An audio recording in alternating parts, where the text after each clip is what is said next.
Arcturus has been on the radar since we started to learn solid information regarding AMD's Navi range of graphics chips, but there was never anything comprehensive regarding the rumours.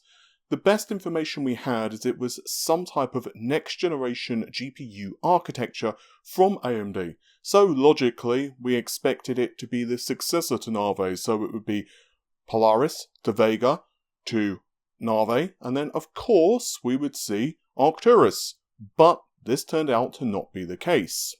Thanks to well-known leakers, we started to get a fundamental understanding of what Arcturus actually was. It was a GPU designed from the ground up for the data center, and lacked basic functionality that you would associate with a graphics card, such as little things like the ability to display an image. As time went on, we learned that this GPU would be rather competitive, although solid information regarding what the specifications were, the performance targets, and so on were ambiguous at best.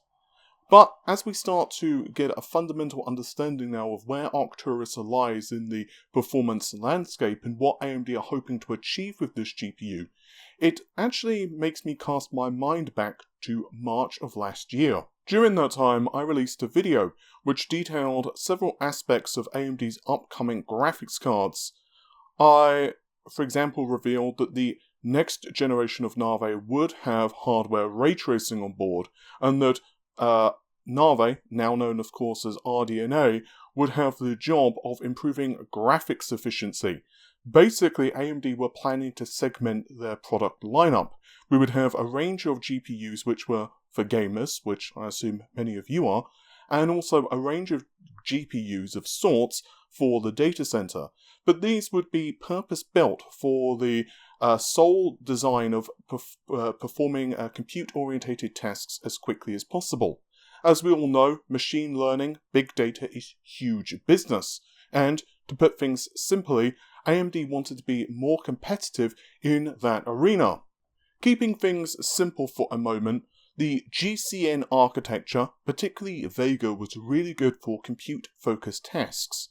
But when it came to games, it left something on the table. It wasn't as efficient as what we saw with Nvidia.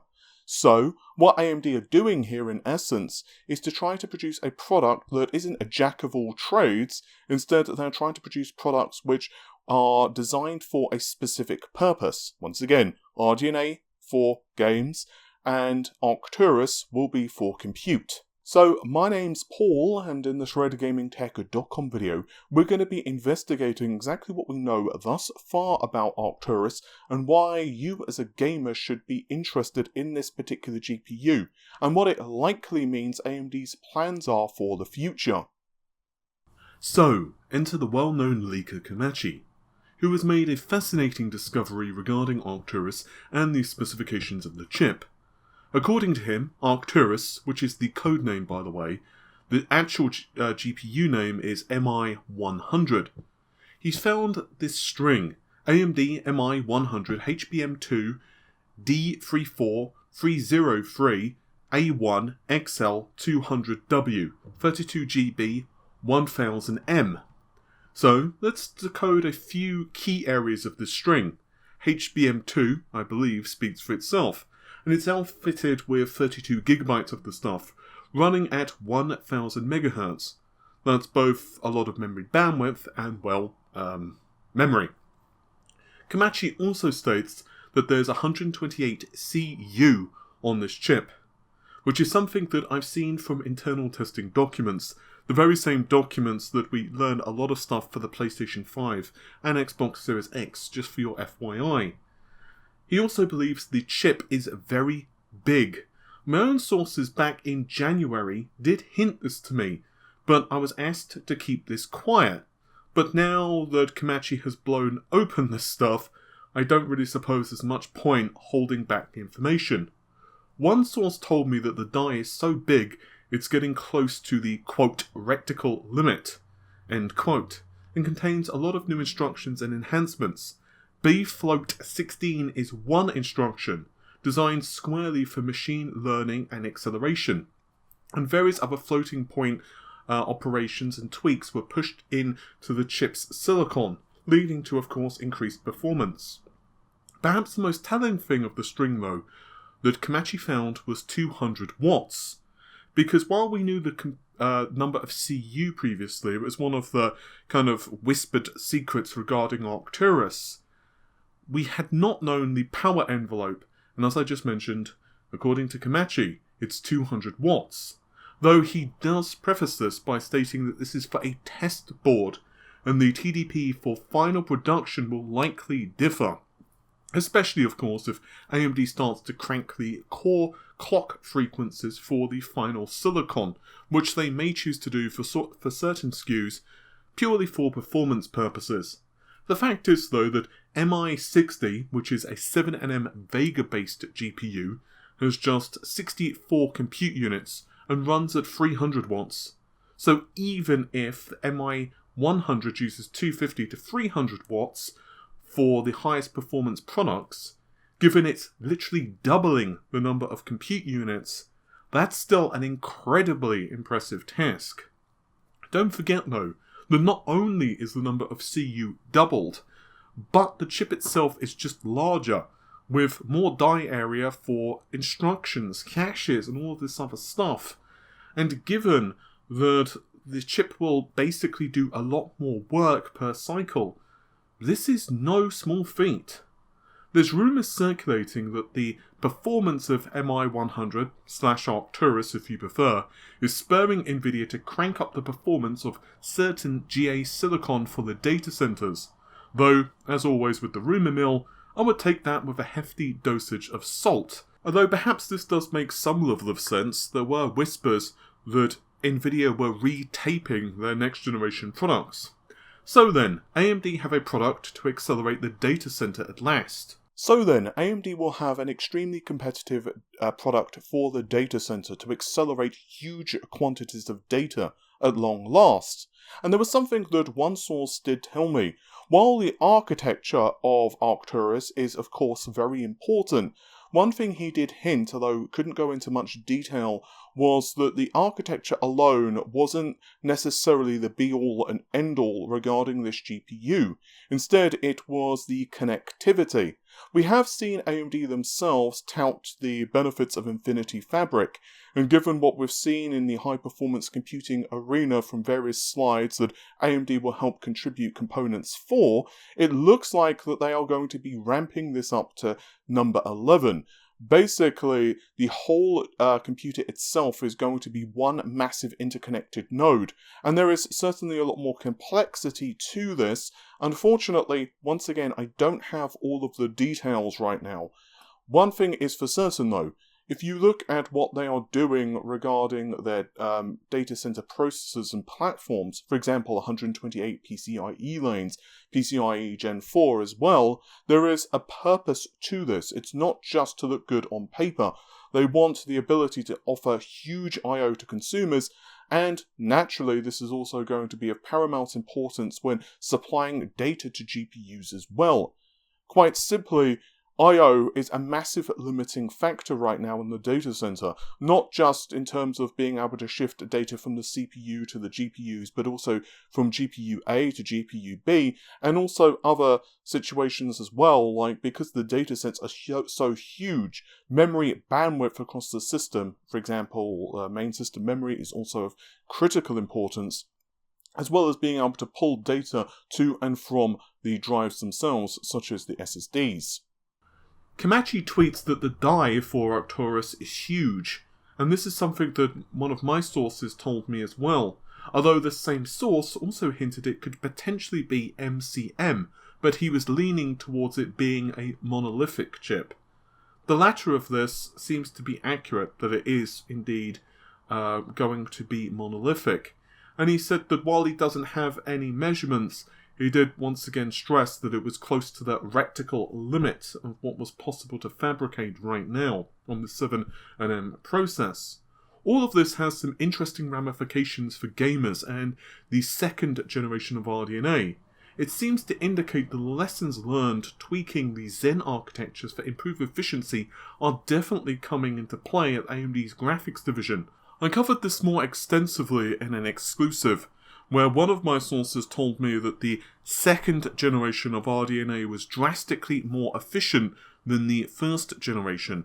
And this is because AMD had shifted some of the optimization team on the silicon level from the Zen teams down to RTG.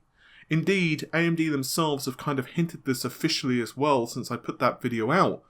We saw Robert Hallock detail that the Ryzen 4000 series Vega GPUs are considerably more efficient than what we have with the older Vega iterations, despite the fact that the underlying technology is still very similar. Obviously, once again, Vega for the Ryzen 4000 series doesn't really have a direct correlation in terms of what it's capable of with Arcturus, but the efficiency optimizations are what we want to pay attention to here, not only in relation to Arcturus, but also to stress for gaming cards. Furthermore, if there was any doubt that ATCU RDNA second generation cards could be produced by AMD, well, AMD seems to be smashing that limit with Arcturus. Not just in terms of the sheer number of compute units, after all, 80 is not as big as 128, but the sheer size of the die itself from all we've learned so far. Given we believe that Navi 21 Lite, which is for the Xbox Series X, sports up to 56 compute units, and other information seems to corroborate with this, Navi 21's full die is likely to be up to 64. For my own sources, Navi 23, which I was told is the Nvidia killer, is the highest performance tier of the next generation RDNA cards. Secondary sources have told me that the chip is up to 80 compute units, although some have hinted that it may be more than that. And there's also been references found by Rogame on Twitter that the second generation of RDNA supports features such as variable rate shading. This doesn't really come as much as a surprise, given we saw hints of this for the next generation Xbox in testing. And it's also pretty compelling technology. After all, think about it. DirectX is also being updated for various enhancements, including ray tracing and variable rate shading, and given Microsoft will likely want to push this technology for the next generation Xbox, given it is so imperative to efficiency and performance, seeing it in the second generation of RDNA is not too much of a surprise.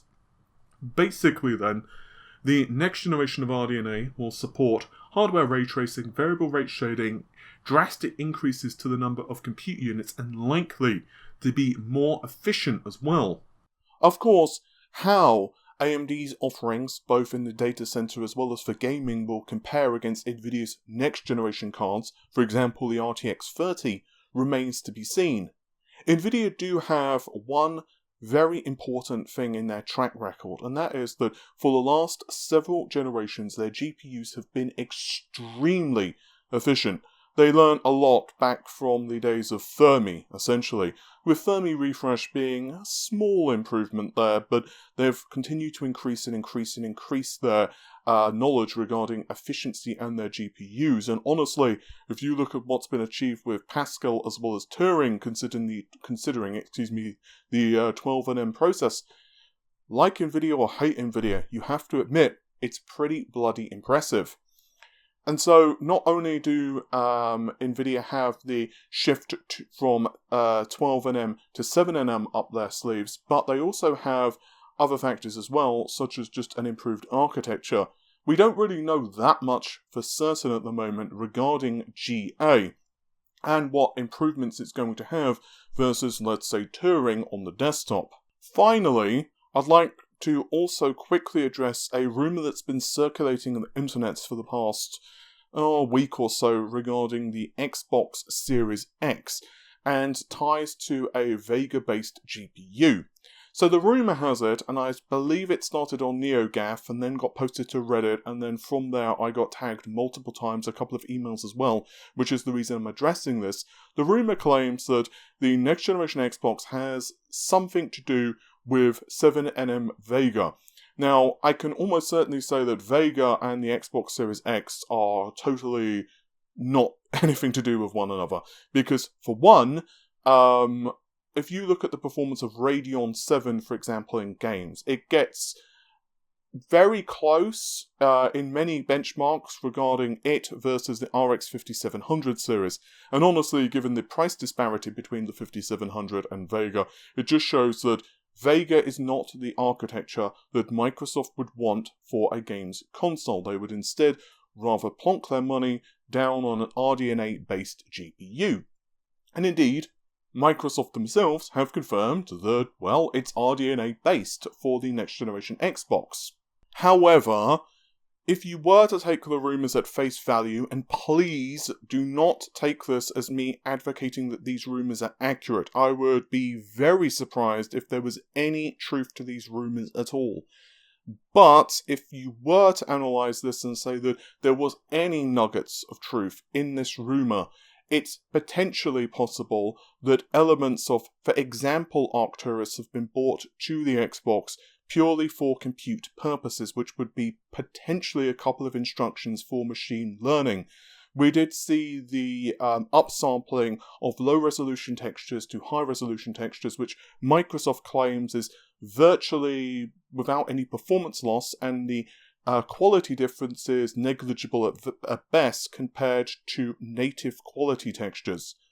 But, once again, that is with massive caveats, not least of which that we have no evidence that Arcturus is part of RDNA. All of the internal documents I've seen thus far does not hint this. Secondly, we don't know if it's just a feature of RDNA 2. Honestly, we don't really know that much about RDNA 2. We've not seen a block diagram yet to even know if what has changed, to be just blunt. Thirdly, it could also be a requested feature from Microsoft themselves. Maybe they've actually asked for something to be implemented on the GPU which has nothing to do with Arcturus. And fourthly, we don't even know, because we don't have a block diagram of RDNA, and we don't have a block diagram of Arcturus yet, we don't even know if these technologies are compatible. We can make some best guesses, but given we don't know what level of customization that Microsoft are asking for in the Xbox Series consoles, it's just a complete, dart throw in the dark to even know what they are doing with the architecture. So honestly, I don't really have that much faith in these rumours being accurate, but given I am discussing Arcturus here, I wanted to throw these rumours in and just kind of go through a few pennies of my thoughts on here, because quite frankly, I just didn't want to do it as a separate video, given I don't really feel that there's that much weight that you can put behind the rumours. Anyway, getting back on track to Arcturus and what we can learn about RDNA, my personal opinions is this. While Arcturus may not be exciting for many of us, I may be wrong, but there's a good chance that you probably don't work in a data center or as data scientist or what have you. And if you do, then do let me know your thoughts regarding Arcturus and also what you would like for AMD in terms of their supported feature set. You can also email me as well. That's paul@readygamingtech.com. So if you are a data scientist or you do work on massive data or you kind of administrate servers, do let me know what you think about AMD's offerings and also what you would like for next generation GPUs to kind of offer to switch from NVIDIA. But getting back on track, what it does mean though is that AMD can secure a lot of wins, which is obviously going to be good in terms of research and development. The more money they get, the more money they can throw into R&D, which obviously trickles down directly to gamers. The second thing, outside of financial wins to AMD, is that it also means that if these rumours of Arcturus are accurate, 128 compute units is massive. Quite frankly, it's pretty damn big. It also strikes a very interesting set of conversations of what we can expect for AMD going forward with huge GPU dies. And it also likely indicates that AMD are not really having any big problems producing big GPUs. I kind of painted myself into a sentence there and I couldn't really get out of it, so that was not the best way to put it, but you get my point. It indicates that big RDNA cards are almost certainly on the way, especially given we have so many rumours right now floating around that the next generation cards go up to at least 80 compute units. I've actually heard that some people whisper that it may be more, but the majority of people have said it's at least 80. So anyway, let me know your thoughts on this. The only asterisk I have with all of this, other than we don't know what Nvidia are planning, is I do wonder about pricing with the next generation cards. Let's face it, now that Nvidia have essentially proven that they can make users cough up over $1,000 for the RTX 2080 Ti, and cards such as the RX 5500, which I'm currently actually reviewing, that review will be up in the next few days, costs like 170-ish for a 4GB model, and that's not necessarily just AMD's fault there. You've got aspects like, for example, the fact that GDDR6 does cost more money. Furthermore, on top of that, AMD themselves can't just continue to exist with crappy margins on their products. So I do wonder what AMD's strategy for pricing of their next generation cards will be. But anyway, hopefully you've enjoyed the video. If you did, then of course, like, share, comment and subscribe, because as you know, that would help out the channel immensely. You can also find us on social media, which is of course linked in the description of this very video, along with Amazon affiliate links. So if you do want to purchase something on Amazon over the next few days, do bear that in mind. If you use one of the links, it costs you absolutely nothing and does help to support the channel.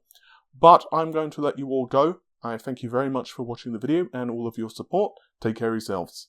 Bye for now.